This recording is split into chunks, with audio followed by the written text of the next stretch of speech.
Jaya Radha Madhava Kunja Bihari.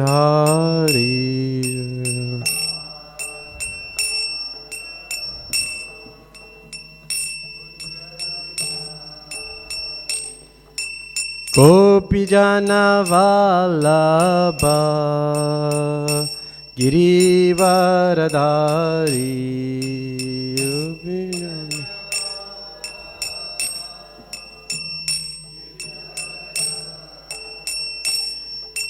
Yashodanandana Vraja Jana Ranjana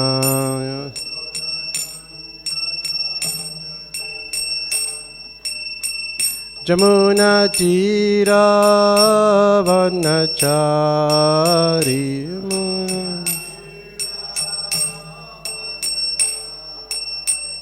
Jaya Radha Madhava Kunja Bihari.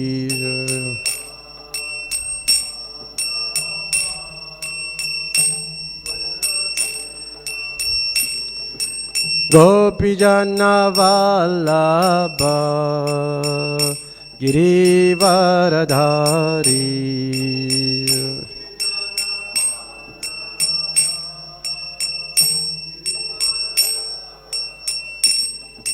Yashodanandana Vraja Jana Ranjana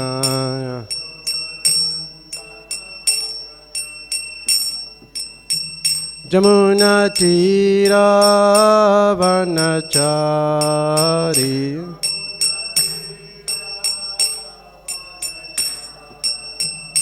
Jaya Radha Madhava Kunja Bihari.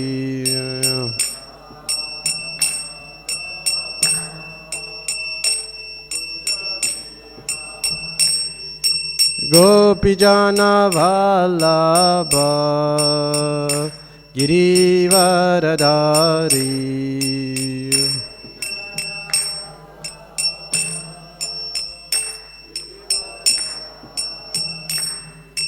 Yashodanandana Vraja Jana Ranjana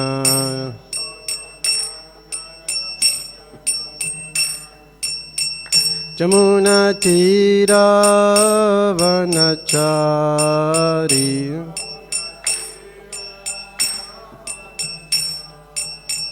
Jamuna Tira Vanachari.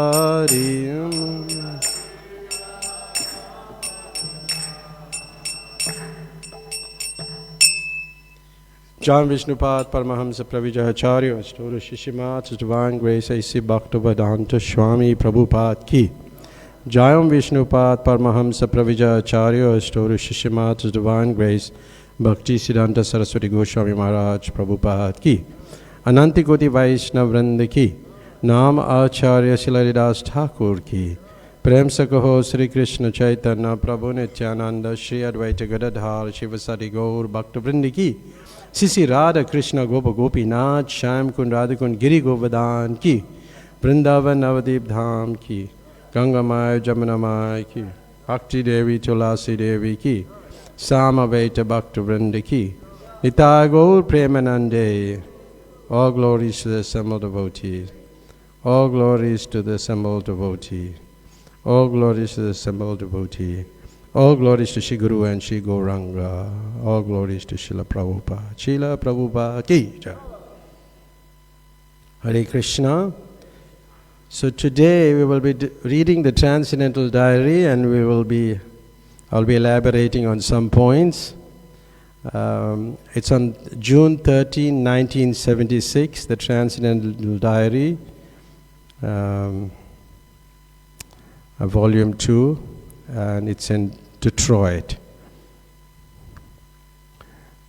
Sri Sri Radha Damodar arrived in their bus this morning. Many devotees from Chicago, Ann Arbor, Toronto, St. Louis, and Boston have come. Driving out of the morning walk, the city appeared dirty and unkept. with factories almost everywhere making tires, car wheels, and other components of the automobile industry. Ambarish Prabhu, a native of Detroit, accompanied Prabhupada. As we drove along, we noticed a big construction going up near the city center on site by the waterside. One of the devotees said that the new development called the Renaissance Center is being financed by Ambarish's uncle, Henry Ford II. In hopes of reviving the decaying city, he told Srila Prabhupada that Ambarish's uncle was making a $1 billion project. Here we see that a description given of the area that Prabhupada just entered, and they were involved in some business, a $1 billion project, but it was very, very dirty. It was unkept and very unclean. And as practitioners of Krishna consciousness, cleanliness is very important. It's extremely important. In the Gita, it is mentioned, those who are demoniac do not know what is to be done and what is not to be done. Neither cleanliness nor proper behavior nor truth is found in them. So cleanliness is quite important, because in every civilized culture or human society, there is rules and regulations, scriptural rules and regulations, and one needs to follow them. One needs to follow these rules and regulations. And generally we find people who are demoniac, they don't follow rules and regulations, and they're very, very unclean. Both internally, demons are not clean either externally or internally, both. They're not clean. So cleanliness, even just cleaning the floor, the temple floor, cleanses the heart. So all those demonic qualities go away. So if you keep place dirty, then that reflects your consciousness. And that also applies to devotees. And how do we cleanse our heart? We chant Hare Krishna, and we engage in cleaning the temple like that. We are both clean both inside and outside. And when when we're doing, when we're purifying ourselves, we also, whenever we touch anything that is unclean or is contaminated, we cleanse ourselves. So cleaning is very important. And cleaning is next to godliness, or cleaning is godliness. Could be either. It could be next, or it could be either. It could be cleanliness. So this is the part of the Vedic culture. And Prabhupada, in one letter, which I picked up, cleanliness is next to godliness. Srila Prabhupada, if you are not clean, Krishna will remain 1,000 miles away. So if you're not clean, he'll remain 1 billion miles, not $1 billion project, but 1 billion miles away from you too. So Prabhupada wanted, like revolutionary cleanliness. This is said in 1972. So cleanliness is such an important quality. Just like, sometimes, Prabhupada probably said that, but in one situation where there were, the brahmachari quarters were dirty, and some quarters were dirty. He said either the dirt goes or the Brahman goes. One of the two have to go. Either if the Brahmins remains dirty, then he'll go. So either the dirt go or the Brahman go. So cleanliness is such an important quality. But Prabhupada, of hearing this $1 billion project, his immediate response was, why not Mayapur? Why don't you have $1 billion project in Mayapur? Which has been taken up now. It's a massive temple being put up by Ambarish Prabhu, heading it and being involved in it. And then the bus had arrived with a lot of devotees. They were giving out literature, and one of Prabhupada's disciples, name was Dumna Swami. He was giving a report of all his activities, and Prabhupada was very pleased to hear this report. He was extremely pleased to hear the report, and he felt very happy that the literature is going out. But then another devotee, another disciple of Prabhupada, named was Satsvarup Maharaj, he raised a question. He asked a question, and I'll just read it. Sometimes devotees think that when Lord Kapila teaches there is devotional service in ignorance and in passion and in goodness, that may mean your own disciples too. So meaning the different levels of nature, ignorance, passion. But then some devotees say, no, we are above that designation, we are above that. Goodness, passion and ignorance. It is not mixed devotional service even though we are neophytes. So they're very immature devotees, and these are three different levels of spiritual practices or spiritual practices in these different levels. So he's raising that with the Guru, the spiritual master. Then Prabhupada, he responds, he says, if you voluntarily do not follow, then you fall down. That is in ignorance, Srila Prabhupada replied. So another devotee who came here, Makanlal Prabhu, and he was the president of one temple, St. Louis Temple. So he said, so where that is described in the third, he's raising it, where is described this different levels of devotional service? Because not everybody who comes to devotional practices are practicing on a pure level. They are on different levels. Therefore, sometimes people come and say, hey, but how that fellow is doing that? They're not understanding that people are just on different levels. Some people are in ignorance, some people are in passion, and some people are in goodness, but still not on the highest level. So this is being raised. So passion, so forth, that has nothing to do with your disciples then. Then Prabhupada says, who is my disciple? Prabhupada asked him, first of all, let him follow strictly the disciplined rules. Then you become disciple. So he's telling him you have to follow these things. You can't say I'm a disciple, you're not following it.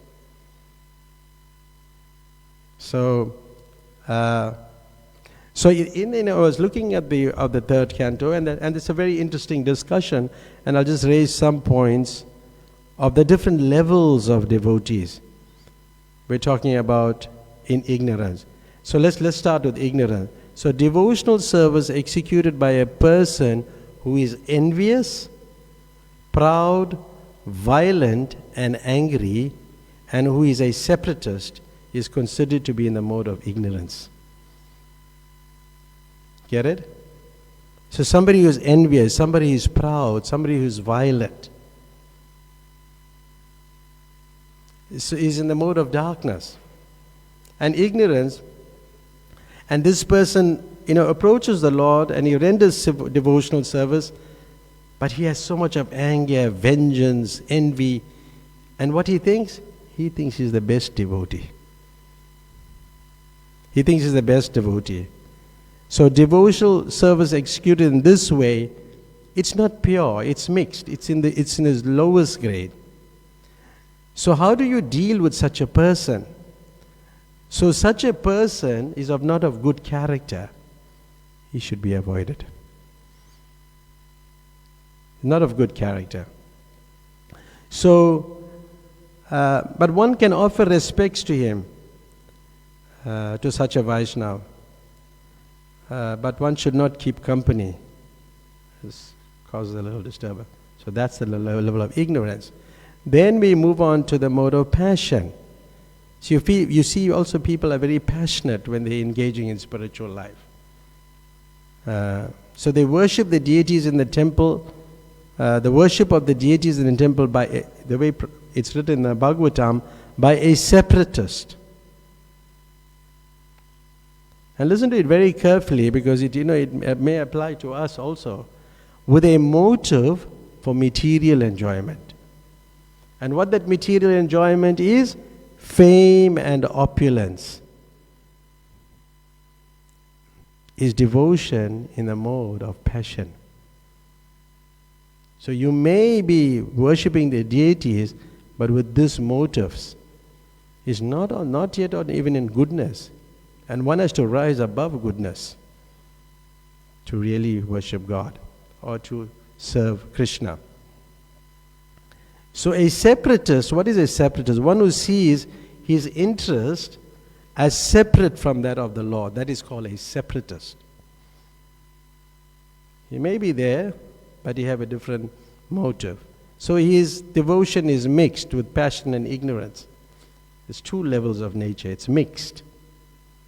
And then he wants, basically, he wants to be served by the Lord.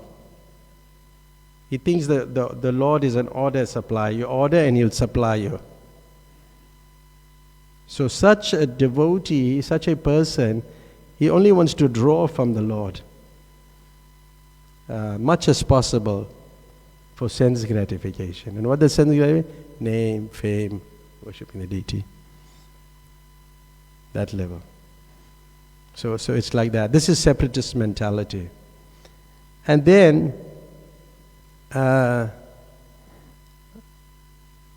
see, the whole, consciousness, your mind has to be dovetailed.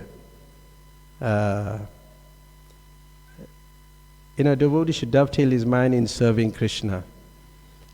And he should try to satisfy Krishna. He should align his thoughts and consciousness to the Supreme Lord. That is called oneness. That is oneness. Otherwise, separatist. But then let's move on to goodness. And in goodness, when a devotee worships the Lord, he offers his results of his activities, and he don't want anything. He just offers it to the Lord, and he wants to satisfy the Lord. That is more in the mode of goodness, but still not the best. Because it's still under the modes of nature, and devotion is above that. It's above the levels of nature. You get many people in the level of goodness. Sometimes we say, hey, he's a good person, he's serving some meal, he's helping people, he's a good person. But he's not necessarily spiritual or having a loving relationship with God. So devotional service in the mode of ignorance, passion, goodness can be divided into 81 categories. 81 categories according to the Bhagavatam. Because all those different activities we do, like we're hearing, we're chanting, we're remembering, we're offering prayers, we're rendering service, we're surrendering. So each of this quality can be in these three levels. Ignorance, passion and goodness. 3 levels. Similarly, like the hearing, the chanting. So, the 3 multiplied, by 9 equals 27, and 27 times 3 equals 81. So that's how you get the 81 different categories. This is how it comes to that. So like we have 3 levels of nature, and you multiply it 3 times, you get 9, and then it becomes 27, and then you get 27 times 3, 81. So one has to transcend all such materialistic devotional service in order to reach the standard of pure devotional service. We have to transcend that. So that discussion, then we just explain the different levels. So this devotee is still pursuing a discussion with Srila Prabhupada. He says, as long as one is following, then he said, Makhan Lal said, then he is all right. Well, this is what Prabhupada said, it's all right. As long as he's following, he's above those lower levels. The lower level. Because Oh yes, Prabhupada affirmed. Otherwise, why there is need of regulative principle?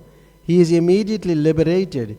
If he thinks that because I have taken to, I am liberated, then why the rules and regulations? So if a person thinks he's liberated, then why do I follow the rules and regulations? Because you'll be above that. But as long as he follows the rules and regulations, Makhanlal, he comes to the Brahma Bhuta platform. Now this is another high stage he's talking about immediately. Yes, Bhagavad Gita, it is said, Mamcha yo abhicharena bhakti yoga nasevite. Then he is liberated. But then he goes, and Prabhupada says, but yes, the devotee is not on that level, so he will fall down. So Makhandal sought a further definition of fall down. Fall down means deviation from the orders of the spiritual master. When one is deviating, that means fall down. He's falling down. Yes, Prabhupada told us, that is vyabhicharena. If you are subjected to the attraction of Maya, if somebody is following the instructions, but if there's attraction for Maya, Makhanlal asked, there's some words missing. Prabhupada shook his head. That cannot be. Maybe in the beginning, due to past habits, but that must be nil very soon. So when you take to devotional service, you may be, like you're finding you'll have challenges, you'll have difficulties, but at some point it has to stop. And he gives the example of a fan. And this is a common example. Just like a fan, when it's switched off, it still moves for a while. Isn't it? But then it stops. But he's explaining, Prabhupada is using this example, he's saying, but if the fan is continuously moving, although you switched it off, and if it's still going on, if it's still going on, then the switch is not off. Meaning that you're still engaging in some sinful activity.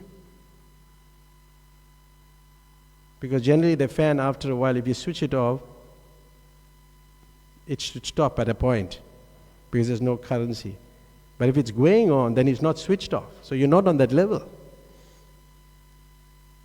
you understanding the point? It's like that. Yeah. So, and that verse, that famous verse which Prabhupada is quoting, Brahma Bhuta Prasanatma na sochiti na kangsati samasarve bhutesu mad bhakti labhati param. One who is thus transcendently situated at once realizes the Supreme Brahman and becomes fully joyful. He never laments or desires to have anything. He is equally disposed to every living entity. In that state, he attains pure devotional service unto me. So it's quite a high stage. It's quite a high stage. And there's so much could be said about that. So much, from the Gita, if you look at it. But one interesting thing is, it says, which I picked up from. Well, anyway, it's a quotation by Vishwanath Chakravarti Thakur, comments on this particular verse. He said, therefore, instead of saying he performs devotional service, the Lord says he attains devotional service. It's just like a person keeping gold and gems with a mixture of beans. See, like you have beans and you have gold in it. After the beans are removed, Shri Radha Radhanath ki Jai. So it's like you're keeping gold and gems with a mixture of beans. So when the beans are removed, what remains? The gold and gem, which were already present, was already there, become separately available in their pure form. That's how you get pure devotional service. When you remove all that, then you come to pure devotional service. Everything is pure. It's a nice way of explaining it. I mean, these acharyas, they thought about these things, that we have to come to that level. And anyway, we won't discuss that other part. But how do you come to that level? How do one come to that level? So because these modes of nature, they are constantly troubling us. We constantly hammered by the modes of nature. But there's in the Gita, in the 14th chapter, text 2, it says, by becoming fixed in this knowledge, one can attain to the transcendental nature like my own. Thus established, one is not born at the time of creation or disturbed at the time of dissolution. So that's a verse from the Gita, the second chapter, 14 chapters, text number 2.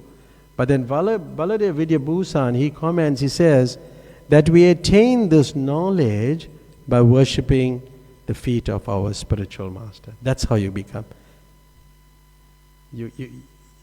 When you get this, you get that knowledge, and you, by worshipping the feet of the spiritual master, then all this, this different modes of nature that is stuck like a glue to us, and we trapped in Maya, get removed by the mercy of the spiritual master. That's the way it works. So you become free, and all these you get out of this material energy, and you start deeply engaging in devotional practices. Then the discussion continues, and Prabhupada quotes a verse from the 6th canto of the Srimad Bhagavatam, chapter 1, text 47, and I'll read the verse. Just as springtime in the present indicates the nature of springtimes in the past and future, so this life of happiness, distress, or a mixture of both gives evidence concerning the religious and irreligious activities of one's past and future lives. And Srila Prabhupada, he continued to emphasize the need for human beings to improve the quality of their lives by the contact with the higher mode of goodness. So we have to come to that higher level. So a day before, he met a politician, a Congressman Vaughan, and declaring that solutions to life difficulties rest with those in charge, meaning the leaders. People who are leading human society, they have an important responsibility. And Prabhupada said human endeavor should be how to increase the sattva gun of the man. Sattva gun means the mode of goodness. And that is the duty of the state, of all the guardian. State, king, government, everyone should. And if you do not make such attempt to elevate your determined dependence towards sattva gun, simply lamenting what will do good to you, our position is this: now it is uncontrollable, the things are going bad, there are problems. So this, he's talking about the Krishna consciousness movement. Prabhupada is saying our mission is to make human society happy. Because if you go out there, you find so many people that they're morose. You see devotees, they're very happy. Despite all challenges, they're very happy, chanting, dancing. And then he started speaking about the 6 Goswamis, who were extraordinary qualified personalities, highly placed in influential men. They worked in the government, and they had such responsible jobs, and they were writing books and preaching, and he was speaking about specifically one Jiva Goswami. And Jiva Goswami was the most learned scholar at that time in Bengal, philosopher, very learned. So he started speaking about these people to the devotees.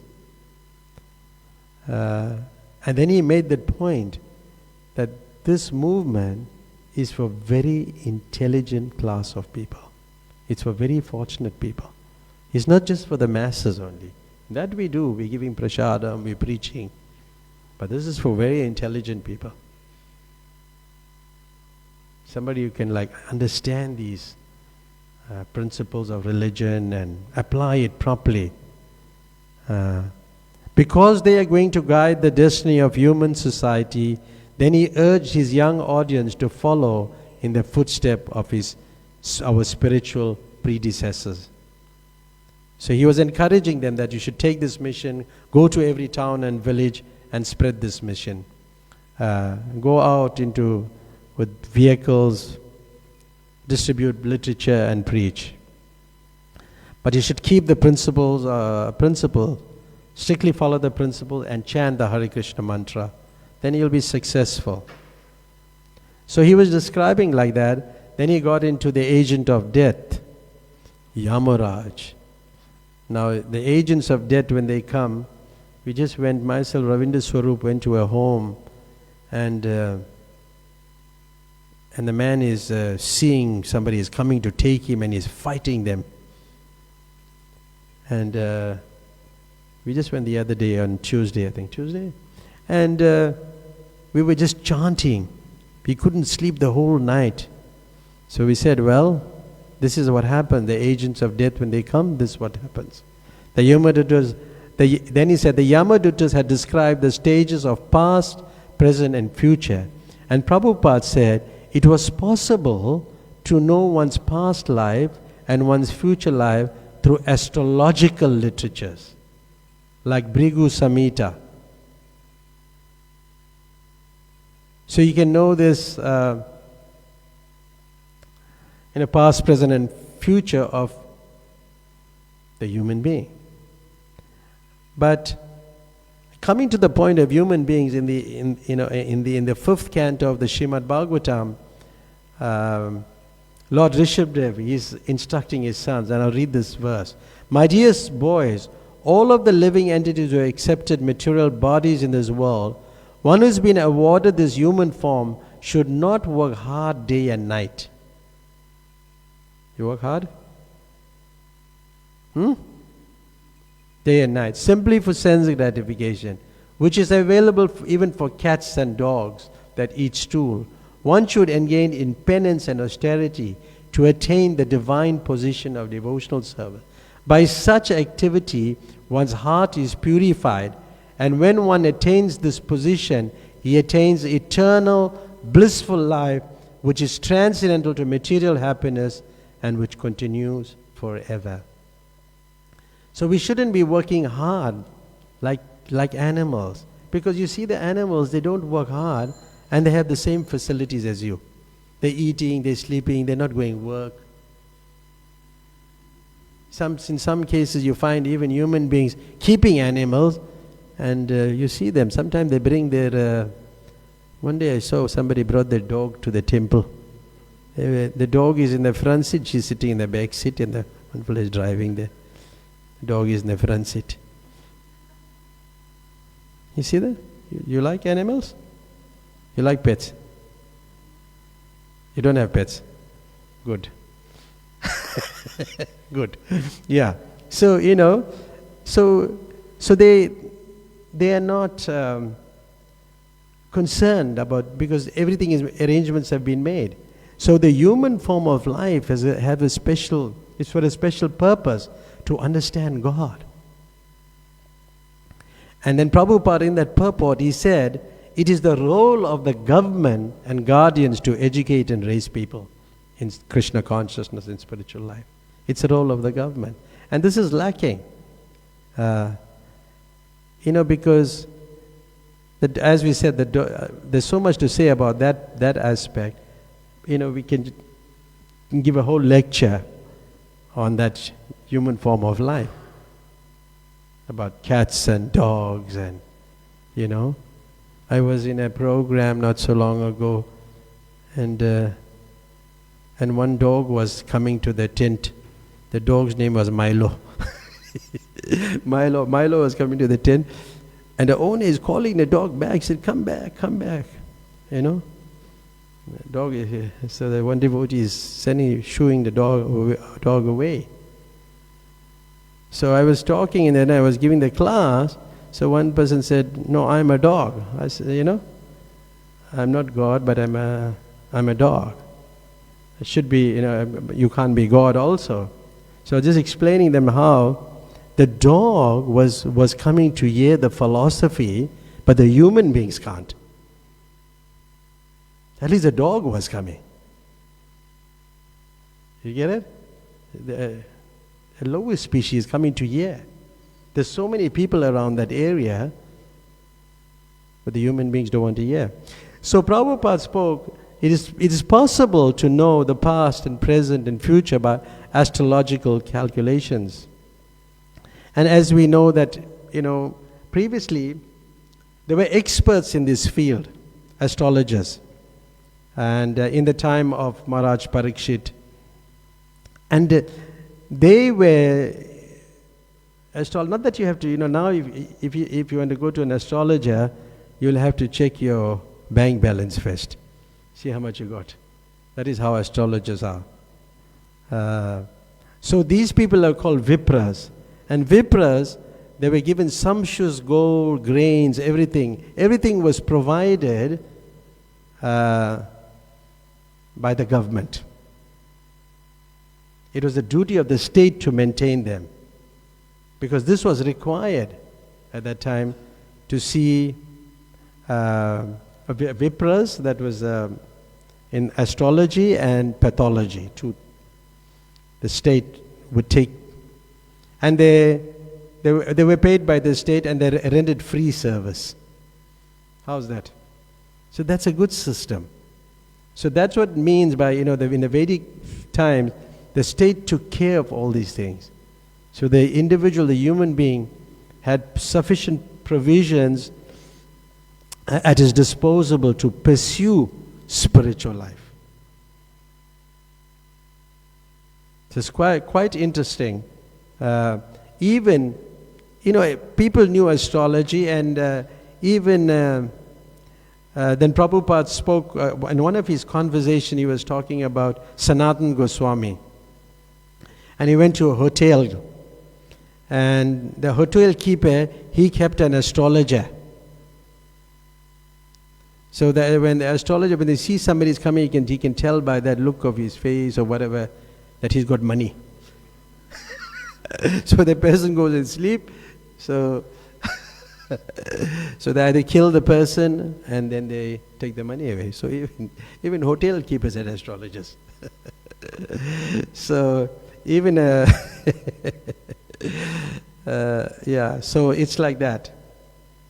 But then also Prabhupada's horoscope said that he at 70 he will cross the sea, and then he will open so many temples and he will preach this message of Krishna. That was good.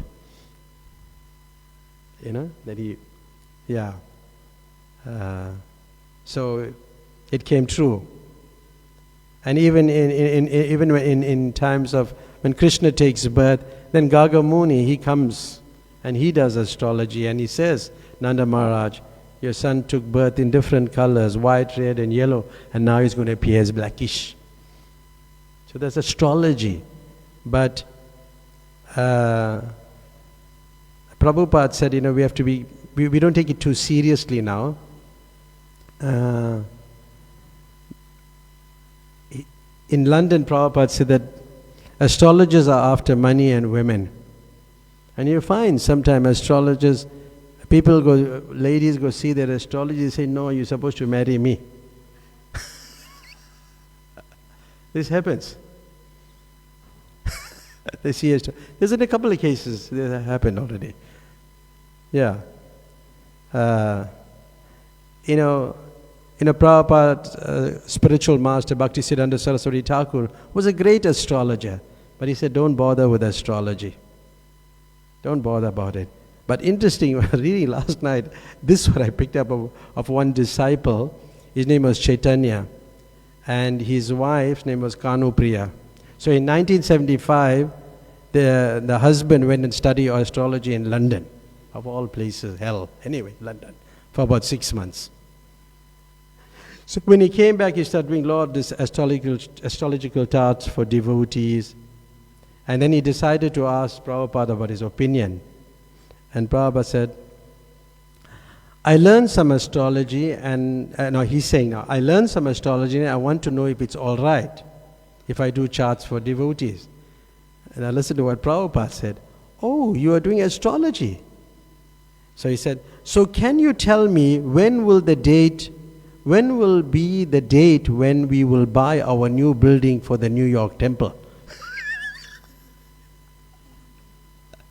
He said no.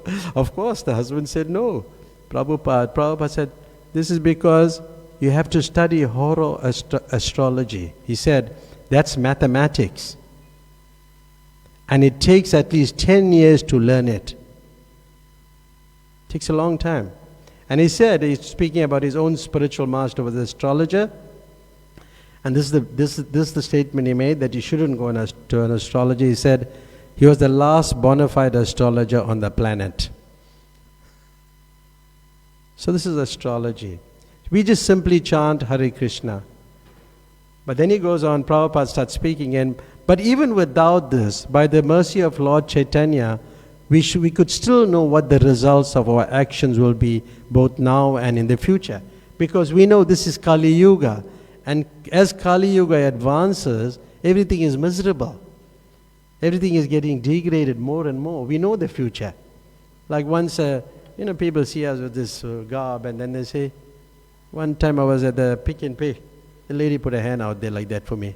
Not for the money, but to see astrology. So I looked at her hand nicely and I said, you're going to die. She said, oh. We know the future. So, that's what's going to happen. You're shocked. So you have to take again, birth again in this world, material world, suffer.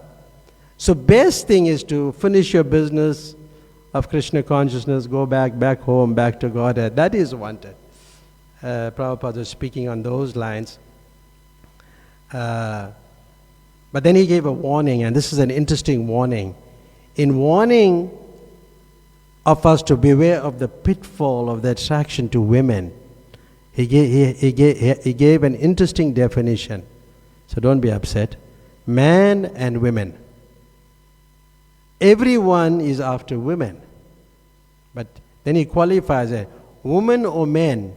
It is not that the woman means the form of a woman and the man in the form of a man. No, it doesn't mean that. Woman means enjoyable and man means enjoyer. So here in the material world, everyone is enjoyer. Not only the man thinks, I shall enjoy the woman thinks, I shall enjoy the man. So the spirit is now become enjoyer. Just absorb this. Because for a man, it's vice versa, man and women. But anyway, therefore, sometimes the living entity is described as Purusha, the controller. Then Prabhupada goes on to say, actually, the living entity is Prakriti.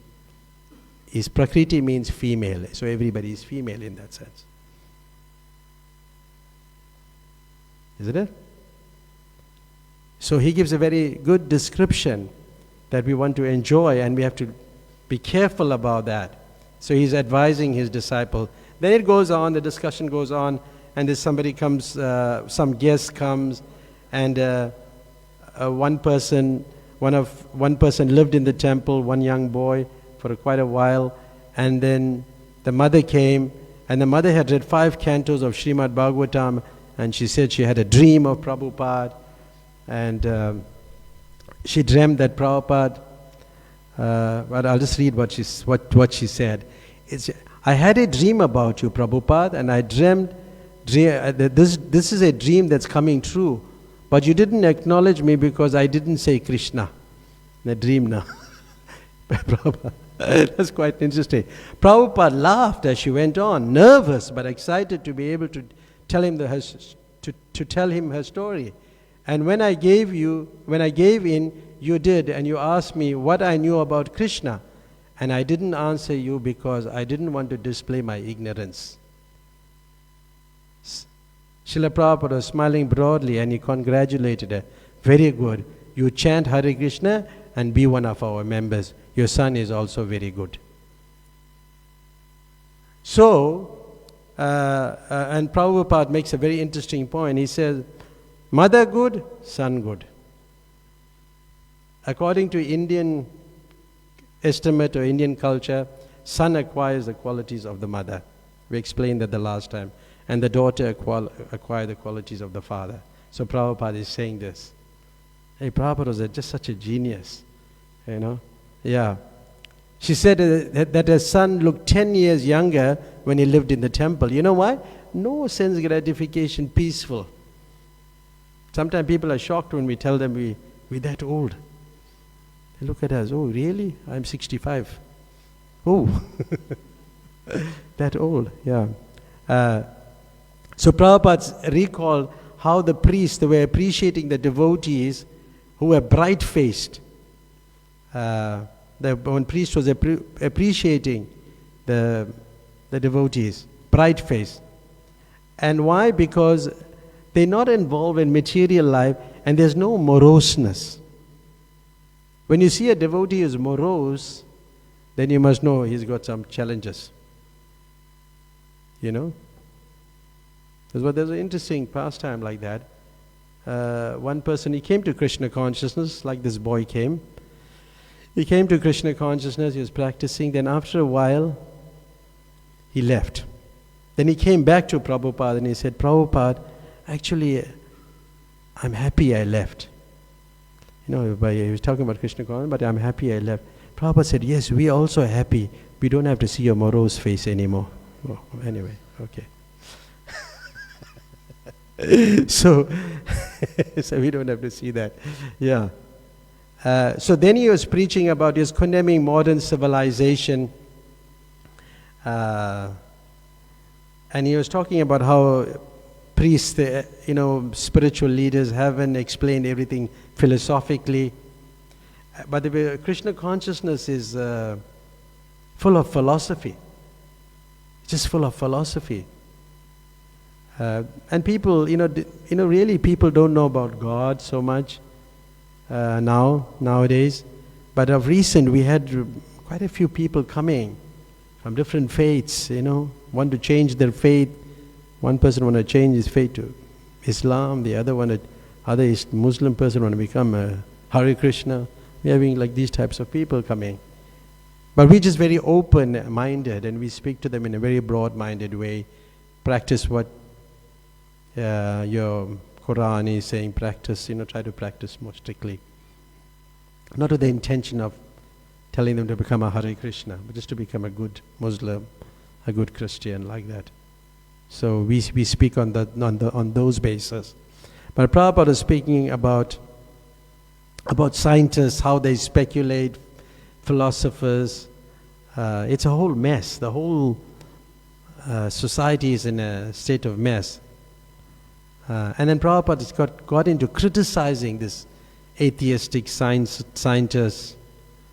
And, life comes from matter. Life, like after this life, there's nothing.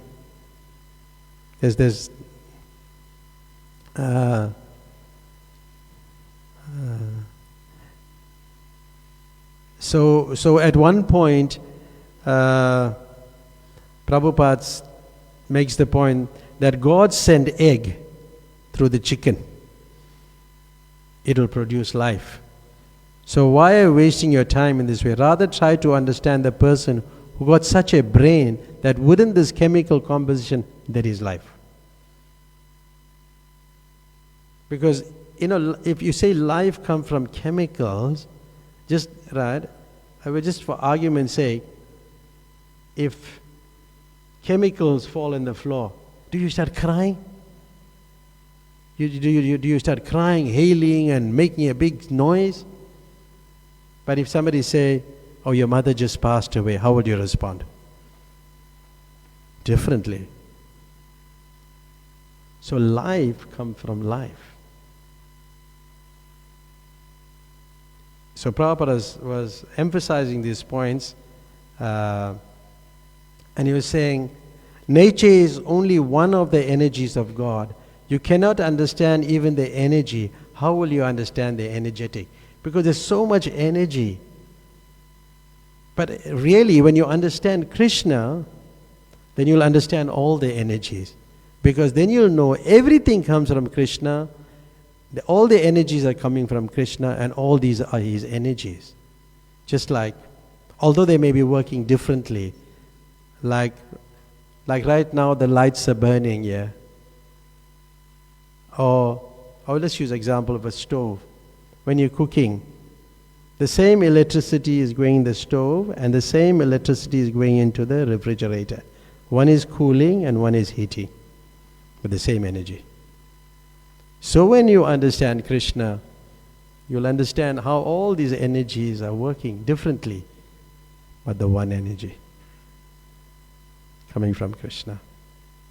But you see it differently, material and spiritual.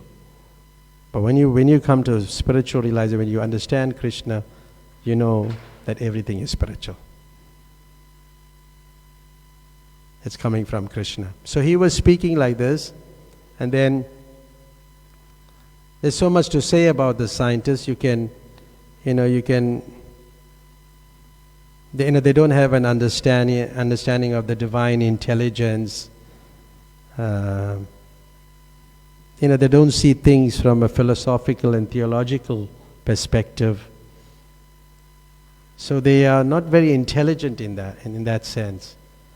Like not so long ago, there was a doctor who was shocked, He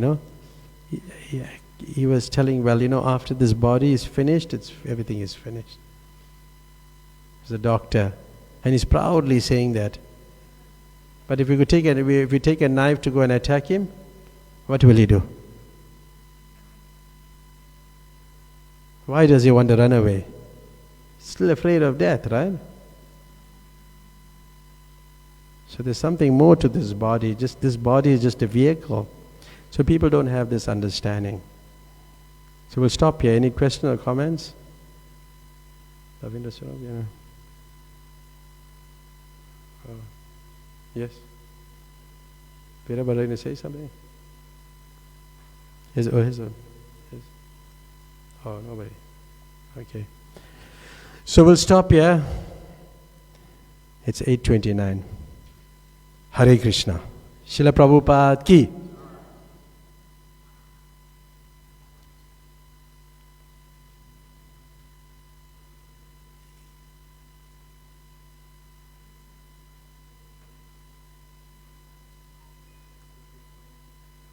Good.